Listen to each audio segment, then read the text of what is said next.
నమస్కారం, ఘంటారావానికి స్వాగతం. ముందుగా ప్రధాన అంశాలు. ఈ నెల 17 నుంచి 4 రోజుల పాటు శాసనసభ సమావేశాలు. మహిళల భద్రత కోసం సమగ్ర చట్ట సవరణ చేస్తామన్న సీఎం. దేవరపల్లిలో గొడ్డలి పార్టీ కార్యకర్తలు పరిధి దాటి ప్రవర్తించారన్న సీఎం. పొగాకు బేళ్లను నాశనం చేసి పరామర్శ ముసుగు వేసుకున్నారని ధ్వజం.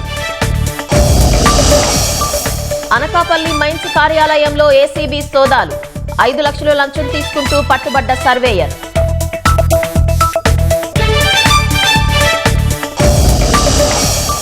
మరో ఉద్యమానికి సిద్ధమవుతున్న కాక్రోచ్ జనతా పార్టీ.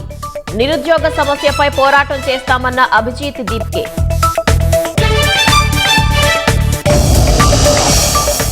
అత్యాచారం కేసులో దోషిగా తెహల్కా మ్యాగజైన్ మాజీ ఎడిటర్ తరుణ్ తేజ్పాల్ కు 10 ఏళ్ల జైలు శిక్ష విధించిన బాంబే హైకోర్టు.